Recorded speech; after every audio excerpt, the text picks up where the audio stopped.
Ava Marjorie wurde am 6. September 2006 in Manlapan, New Jersey, USA geboren. Sie wuchs in einer freundlichen und ruhigen Familie auf. Ihr Vater, Rob Marjorie, war damals Polizeileutnant in Jersey und ihre Mutter, Kimberly Marjorie, arbeitete als Ultraschalltechnikerin. Ava hatte auch 2 Brüder, den älteren John, wurde 2 Jahre vor ihr geboren und den jüngeren Logan 4 Jahre später, was eine angenehme Überraschung war und Ava sehr glücklich machte. Da sie das einzige Mädchen in der Familie war, wurde sie von allen Mitgliedern geliebt und beschützt. Sie wurde als ein lebhaftes, unschuldiges und liebes Mädchen beschrieben. Schon in jungen Jahren zeigte Ava Kreativität und Initiative.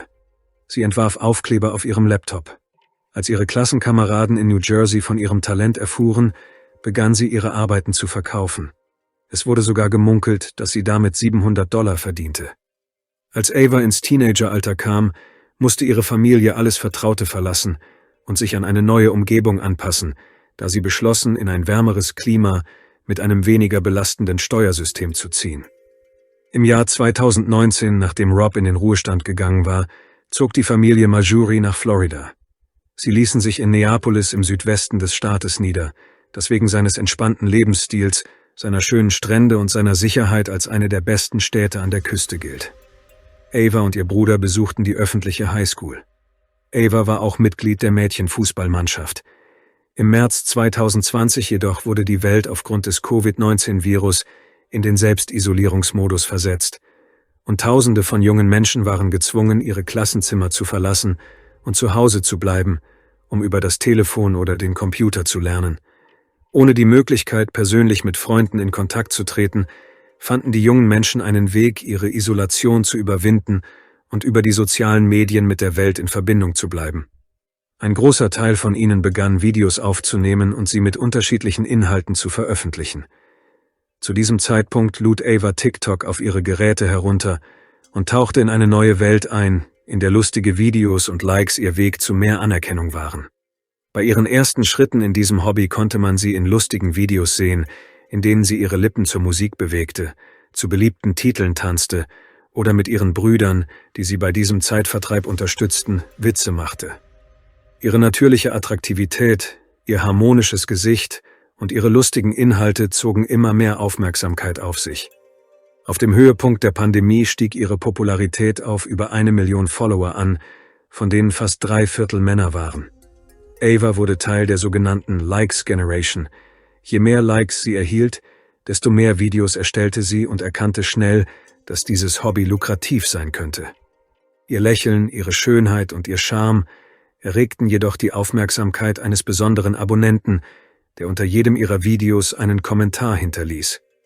Es handelte sich um Eric Rohan Justin, einen jungen Mann, der in Indien geboren wurde, aber in den Vereinigten Staaten lebt. Es war bekannt, dass sein Vater, Dominic Justin, als Softwareingenieur arbeitete, aber Informationen über seine Mutter blieben unbekannt. Die Familie Justine lebte lange Zeit in den USA, aber nach der Scheidung seiner Eltern kehrte Eric mit seinem Vater nach Indien zurück. Er fühlte sich jedoch in Indien nicht wohl und beschloss 2015 in die USA zurückzukehren, um bei seiner Mutter zu leben. Eric war Berichten zufolge ein guter Schüler und besonders stark in Mathematik. Als Eric Ava in den sozialen Medien entdeckte, war er 18 Jahre alt. Er lebte in Maryland, 1500 Kilometer von Florida entfernt, und besuchte die Mount Hebron High School. Seine Verliebtheit in Ava verwandelte sich jedoch schnell in eine Besessenheit. Eric bemühte sich darum, dass Ava von seiner Existenz erfuhr und ihm Aufmerksamkeit schenkte. Er kommentierte nicht nur alle ihre Videos, sondern begann auch, ihr auf anderen Social-Media-Plattformen zu folgen und ihr über verschiedene Plattformen Nachrichten zu schicken. Er tauchte auch in den Online-Spielen auf, die sie mit ihren Brüdern spielte. Zunächst antwortete Ava ihm höflich, unterhielt sich zwanglos mit ihm und fragte ihn, wie sein Tag war, so wie sie es mit jedem anderen Follower tun würde. Sie war es gewohnt, den meisten von ihnen zu antworten und die Interaktion aufrechtzuerhalten. Ihre Familie hielt sie für ein unschuldiges Mädchen, das nur seine Popularität im Internet genoss. Ihre Eltern sahen keinen Grund zur Beunruhigung, da es zu diesem Zeitpunkt keinen Grund gab anzunehmen, dass dieses Hobby gefährlich sein könnte. Er fand heraus, dass Marjories Familie von New Jersey nach Florida gezogen war und setzte sich mit ihren ehemaligen Klassenkameraden in Verbindung, um so viele Informationen wie möglich über sie zu erhalten. Er bot ihnen Geld an oder erledigte ihre Hausaufgaben für sie, um Zugang zum Schulkonto eines von Avas ehemaligen Mitschülern zu erhalten.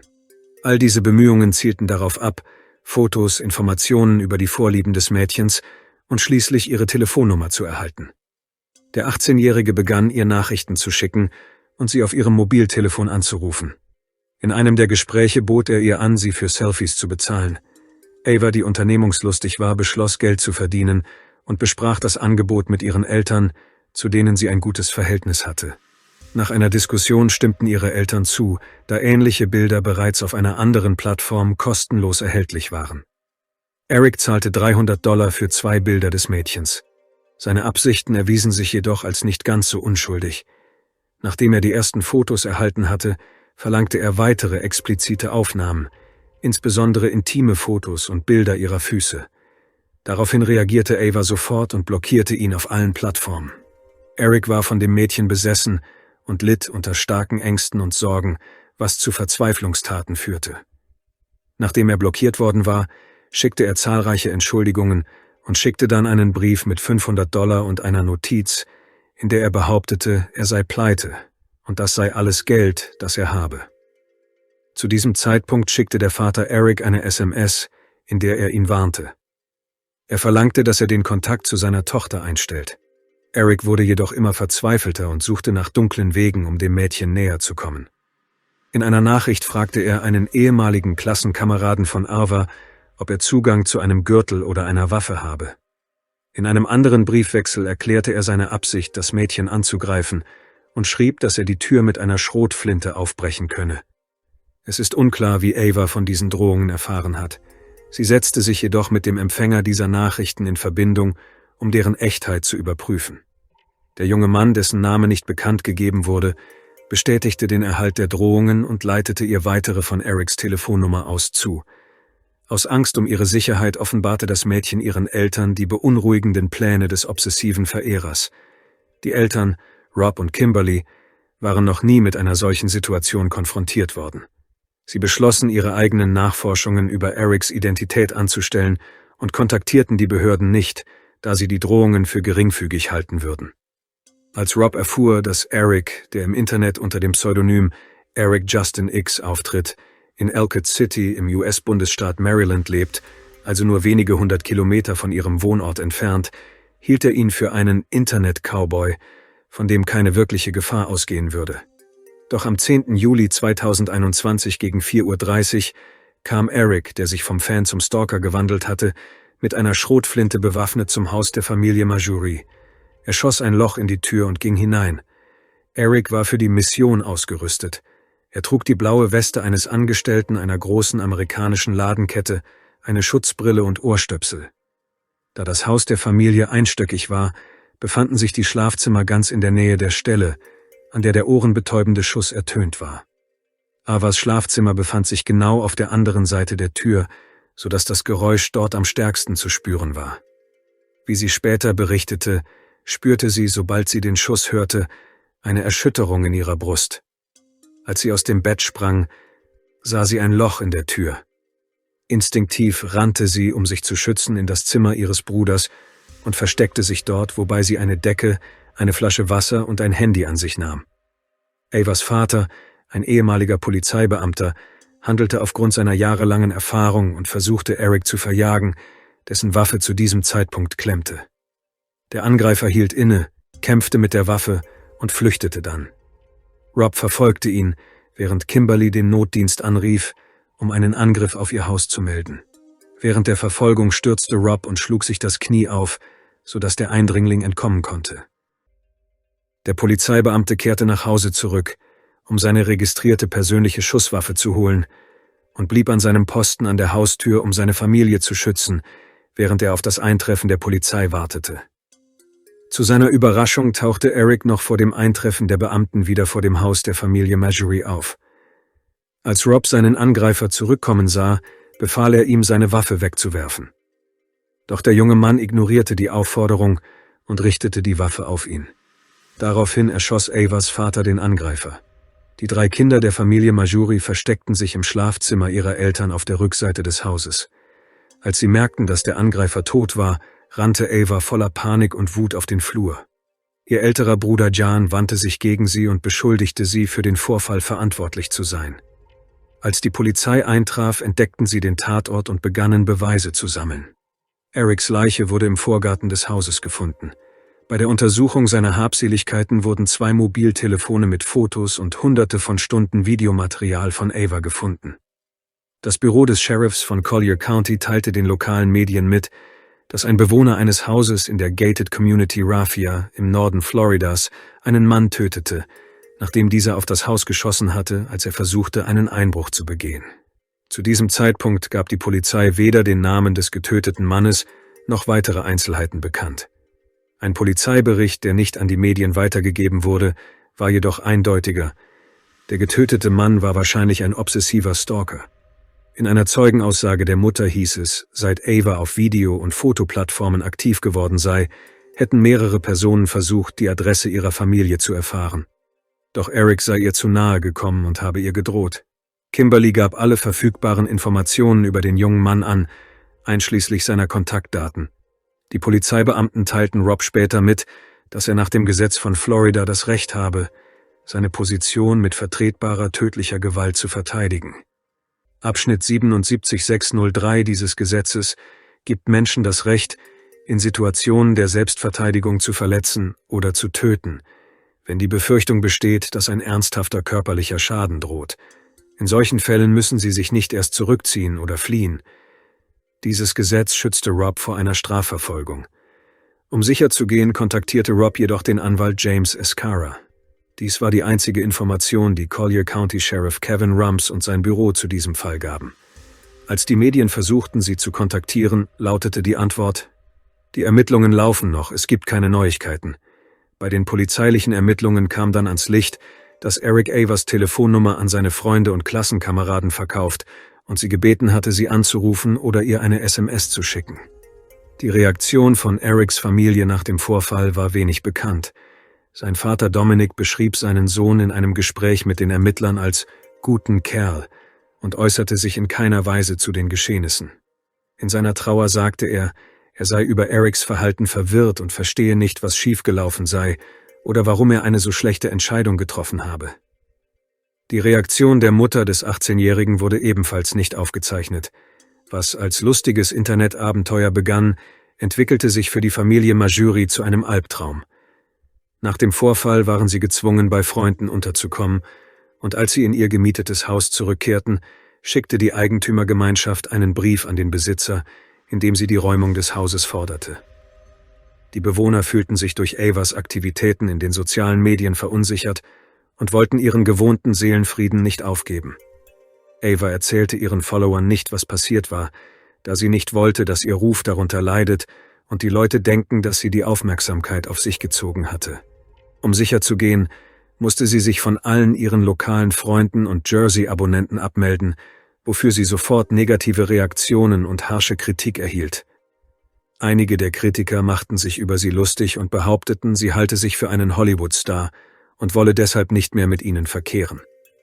Zu diesem Zeitpunkt gab Ava ihren Freunden keine Erklärung ab.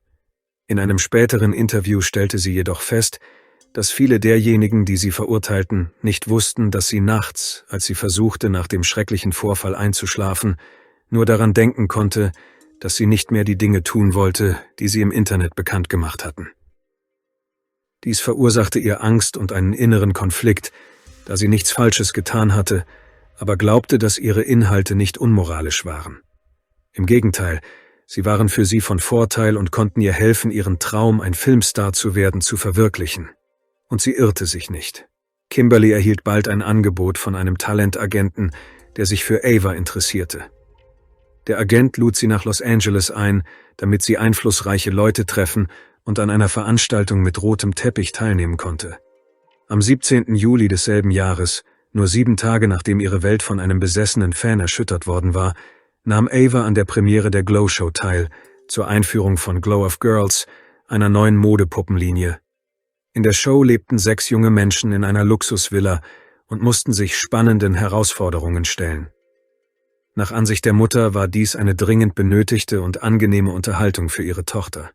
Dieser Vorfall war jedoch nicht die einzige negative Erfahrung im Zusammenhang mit ihrer Popularität. Anfang August erhielt Ava über einen kostenpflichtigen Mobiltelefondienst eine Nachricht von einem Mann, der sie My Girl nannte und $1.000 für ihre Telefonnummer bot. Dies beunruhigte die Familie erneut und sie wandte sich sofort an die Strafverfolgungsbehörden, um die neue Belästigung zu untersuchen.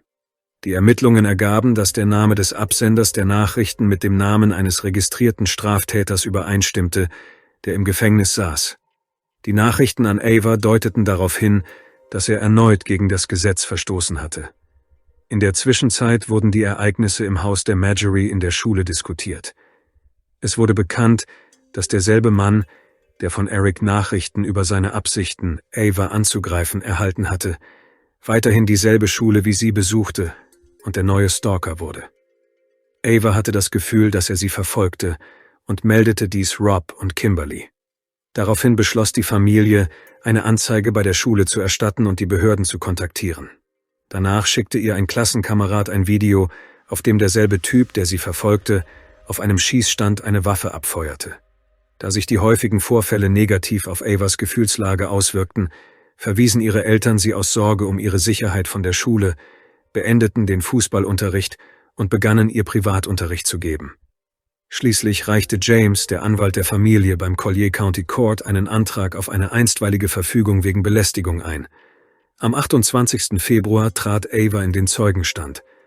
7 Monate später, am 22. Februar 2022, wurde die Nachricht über den Angriff des Stalkers auf das Haus der Marjorie und den tragischen Ausgang weit verbreitet. Damals erklärte sich die Familie zu einem Interview mit der New York Times bereit und sprach zum ersten Mal über ihr schreckliches Erlebnis. Die Eltern erklärten, sie wollten mit der Veröffentlichung des Falles das Bewusstsein dafür schärfen, dass Ruhm im Internet zu Gewalt im wirklichen Leben führen kann. Trotz ihrer Erfahrungen drehte Ava weiterhin ihre Videos für die sozialen Medien mit Unterstützung ihrer Eltern, die sagten, sie wollten nicht, dass kranke Menschen ihre Tochter zwingen, die Plattformen zu verlassen und ihre Träume aufzugeben. Aus der Sicht von Kimberly entschieden sie sich für das, was für ihre Familie am besten war, auch wenn ihnen klar war, dass das nicht jeder verstehen konnte. Rob hielt es für notwendig, sie ihre eigenen Entscheidungen treffen zu lassen und sie zu unterstützen, da dies ihrer Genesung helfen würde. Das Erstellen von Inhalten und Videos war zu einem festen Bestandteil ihres Lebens geworden, und ihr das zu nehmen, wäre ein harter Schlag für sie gewesen. Ava erzählte den Zuhörern, dass sie abends die Augen schließe und es morgens nichts Aufregenderes gebe, als die Anzahl der Aufrufe zu sehen. Ihr Vater verglich die Freude seiner Tochter mit dem Gefühl, dass jeder Tag wie Weihnachten ist. Das Mädchen gab ihrerseits zu, dass ihr klar ist, dass viele Leute gegen diese Entscheidung sein werden und sie der Geschäftemacherei bezichtigen werden. Sie erklärte, ihr Ziel sei es, eine Erfahrung zu machen, und dank ihrer Beharrlichkeit hat sie es geschafft, nach Los Angeles zu gehen. Es macht ihr Spaß, andere Menschen glücklich zu machen und zu sehen, welchen Einfluss ihre Arbeit auf das Leben anderer hat. Derzeit arbeitet Ava weiterhin für eine große Videoplattform, wo sie allein für ihren Namen $1.700 verdient. Durch Sponsorenverträge kommen weitere Tausende von Dollar hinzu. Sie hat 3 Konten in demselben sozialen Netzwerk, für unterschiedliche Zielgruppen. Sie hat auch die Aufmerksamkeit von Hollywood- und Reality-TV-Produzenten auf sich gezogen und Sponsoring-Angebote in anderen sozialen Netzwerken erhalten. Sie hat für ein Zahnaufhellungsprodukt, Jugendprodukte und NFL-Spiele geworben. Ihr Wachstum war so bedeutend, dass sie jetzt einen Anwalt hat, der sich auf Krisenmanagement und Öffentlichkeitsarbeit spezialisiert hat. Rechtsanwalt Michael Marina aus New York hat AGM Creations für sie gegründet. Danke fürs Zuschauen und passen Sie auf sich auf.